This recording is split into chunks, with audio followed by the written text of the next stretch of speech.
Bonjour à tous, aujourd'hui nous allons parler d'un roman qui s'intitule L'écrivain de la famille.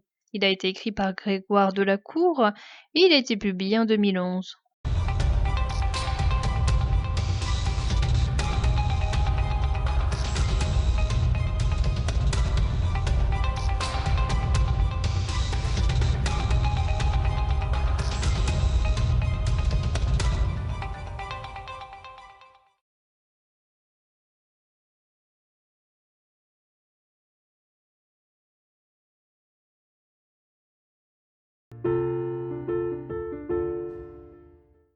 À 7 ans, Édouard écrit des vers. Les membres de sa famille en sont gaga. Édouard devient l'écrivain de la famille. Il écrira d'autres vers quand il sera en CM1. À 9 ans, c'est la catastrophe. L'école prévoit le redoublement d'Édouard. Pour redresser la barre, Édouard sera envoyé en pension à Amiens. Au collège, il écrit des mots anonymes sur les portes et sur les murs. Il sera puni avec Moncassin, un autre élève qui, lui, n'a rien fait. À 11 ans, il sera envoyé chez un psychiatre qui ne lui parlera pas, mais lui donnera des médicaments. Le père s'absente, on prétexte une dépression. On force Édouard à écrire à son père malgré le fait que son père ne donne pas de nouvelles à son fils.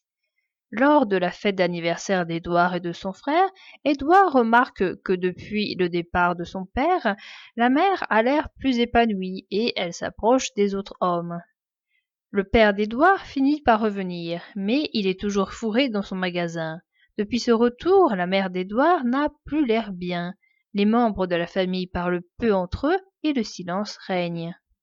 Son père retourne vivre chez ses parents. Édouard n'arrive plus à écrire. Il restera en pension de la sixième à la première. Il passera la terminale chez sa tante qui appelle son amant dès que son mari est parti. À 18 ans, il décide d'écrire un livre durant un été, mais il n'arrive à rien. Ses parents lui demandent ce qu'il va faire de son avenir. La mère veut qu'il devienne écrivain. Le père, lui, veut que son fils fasse du droit. Il pense que le fait d'écrire n'est pas rémunérateur.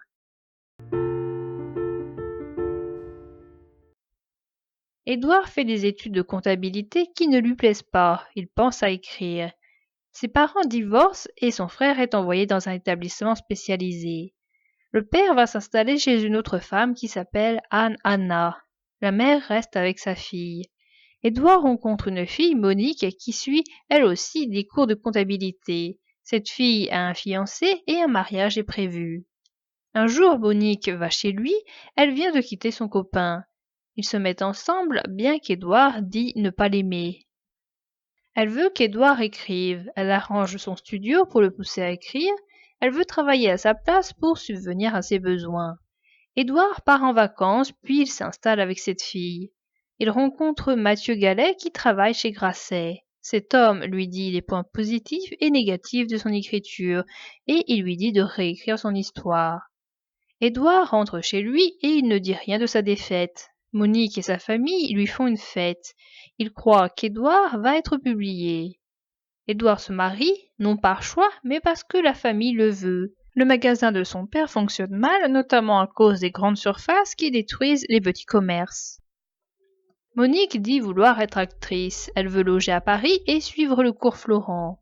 Tout ceci coûte de l'argent. Elle pense tirer l'argent de la publication du livre de son mari, qui n'est pas réel, mais qu'elle croit toujours puisque son mari ne lui a pas encore dit la vérité. En regardant des publicités, Édouard a l'idée de faire lui-même des publicités. Édouard rend visite à son père et à sa femme. Le père se souvient encore des vers de son fils quand il avait 7 ans. Édouard réalise ses premières publicités, qui déplaisent à Monique. Cette dernière s'interroge sur le retard de la publication du livre de son mari. Monique doit se rendre à Paris pour une audition pour le cours Florent. Édouard appelle Prior, il est lui aussi à Paris. Édouard comprend que sa femme le trompe. Édouard montre son travail de création de publicité et il arrive à se faire embaucher à Bruxelles. Il emménage là-bas et Monique reste à Paris. À Bruxelles, il réalise sa première vraie publicité. Il devient l'amant d'Annie Vachon. Édouard va à Paris dans le but de voir sa femme afin de lui demander le divorce. Une fois là-bas, Monique lui apprend qu'elle est enceinte, ce qui n'est pas encore vrai. Annie quitte Édouard. Monique n'arrive pas à être prise dans une pièce de théâtre. Elle va à Bruxelles rejoindre son mari. Sa première fille naît. La mère d'Édouard prend des cours de théologie. Durant ces cours, elle rencontre un homme avec qui elle commence une relation qui n'est pas claire. Édouard démissionne de son travail et il va s'installer à Paris. Dans cette ville, il ne parvient pas à trouver du travail. Pour lutter contre le besoin d'argent, il se remet à l'écriture. Un jour, un homme lui écrit car il va mettre en scène une pièce écrite par Édouard.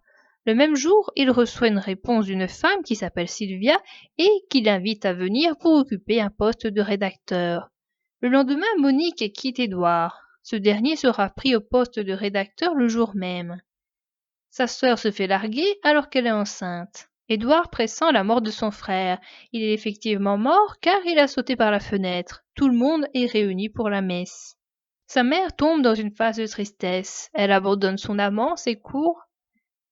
Monique finit par revenir auprès d'Édouard. Son travail fonctionne très bien et il commence à gagner pas mal d'argent. La seconde fille d'Édouard vient au monde. Le père d'Édouard a été obligé de vendre son magasin. Édouard reçoit un coup de fil de la fille d'Annie Vachon. Sa mère est morte et elle a su son nom car il était inscrit sur un carnet avec les presque 500 hommes que sa mère a connus. Édouard fait un test anti-VIH. Il a peur d'avoir contaminé sa femme et ses 2 filles. Les résultats sont négatifs. Édouard monte en grade. Il devient directeur de la création et il devient riche à 29 ans. Monique a des goûts de luxe qui ne plaisent pas à Édouard. La santé du père d'Édouard décline encore. Anne, sa compagne, le quitte. Édouard passe Noël chez lui, puis il quitte sa famille sans la prévenir. Il amène son père dans un hospice. Il fête le nouvel an chez sa mère et il n'amène pas sa femme et ses filles. Il y rencontre sa sœur qui a trouvé un compagnon. Ce dernier accepte la présence du fils de Claire et Claire accepte la présence de la fille qu'il a eue lors d'une précédente union. Édouard reverra ses filles quelques mois plus tard. Elles vont lui apprendre qu'elles ont un nouveau papa. Lui et Monique vont divorcer. Il perdra beaucoup d'argent et il sera obligé de vivre dans un 12 mètres carrés. Quand Édouard va voir son père, il a l'air toujours absent. Quand il amène sa mère à son père, pour la première fois depuis longtemps, son père semble reprendre vie et il reparle.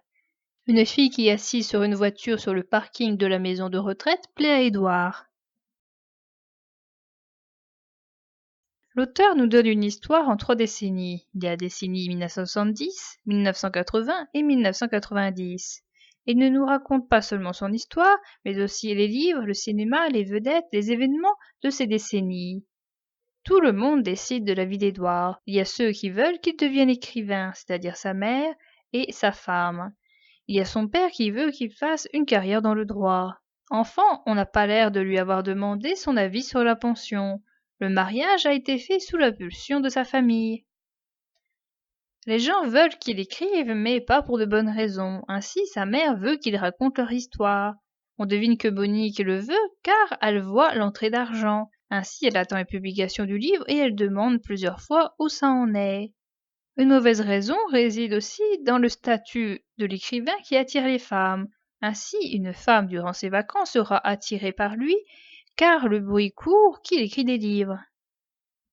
Plusieurs problèmes se posent face à l'écriture. Tout d'abord, il faut vouloir et pouvoir écrire.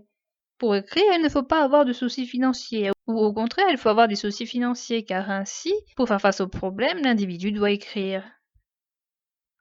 Les membres de cette famille ont des vies peu admirables. Édouard divorce d'une femme qui ne s'intéresse qu'à l'argent et ou à la gloire. Il a 2 filles, mais Édouard semble loin d'elles. Il y a son frère mort, placé en institut, qui est mort car il a sauté de la fenêtre. Il y a sa sœur qui a été abandonnée enceinte et qui est maintenant avec un homme sans amour. Il y a son père qui perd son magasin qui a été transmis depuis plusieurs générations. Et ce même père perd peu à peu la santé. Il y a sa mère qui espère revivre une seconde jeunesse mais qui n'arrive pas à grand-chose. Ce que sa famille attend de lui est contradictoire avec ce que les autres attendent de lui.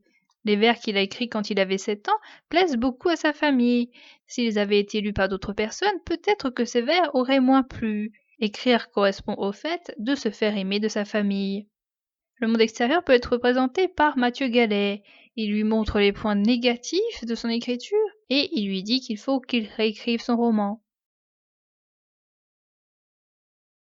Le dernier matin des vacances, alors qu'elle rentrait de sa dernière nuit quelque part, ma mère me trouva dans la cuisine. Elle s'assit. Elle sentait l'amour, l'alcool, le sel. Soudain, sa main rejeta en arrière une mèche de cheveux. Je ressentis aussitôt la dimension terriblement érotique qu'elle mit dans ce geste, à son insu. Je fus stupéfait. Elle avait 39 ans, juste 39 ans, seulement 39 ans, l'âge des amants après les enfants. Elle était à l'apogée de sa beauté, elle en maîtrisait tous les arcanes. Cela ne dura qu'une seconde. Son geste achevé, son visage se pencha vers la page de mon cahier, le roman d'une seule page. Elle essaya de déchiffrer les mots cachés dans l'illisible écriture, et il se passa quelque chose formidable. Elle ouvrit ses bras et me serra contre sa poitrine, moi, le fils grand comme un homme maintenant, plus grand que mon propre père. Elle me serra comme elle ne l'avait jamais fait depuis des siècles. J'étouffai, quel bonheur! Elle murmura à mon oreille d'une voix cassée par les rires des nuits récentes, usée par le tabac à la menthe: Je sais que tu écriras un jour, Édouard, que tu raconteras tout ça, nos fissures, nos peurs. Il faudra bien que tu trouves les mots pour demander pardon. Puis l'étau de ses bras se desserra, nos corps se désunirent. Écrire guérit. À 7 ans, j'écrivis des rimes. Maman, t'es pas du zin. Papa, tu fais des grands pas. Mamie, t'es douce comme de la mie. Papy, tout le monde fait pipi. À 7 ans, je connus mon premier succès littéraire. La maman en question me serra dans les bras. Le papa, la mamie et le papy applaudirent. Les compliments fusèrent. Les vers trinquèrent. Des mots importants furent prononcés. Un don. Et le tien de son grand-père Pierre, celui qui a écrit cette si jolie lettre de Mauthausen en 1941. Un poète, un Rimbaud de 7 ans. Il y eut une larme aussi, sur la joue de mon père, lente et lourde, du mercure. Les regards changèrent, les sourires s'allongèrent. En 4 rimes pauvres, j'étais devenu l'écrivain de la famille.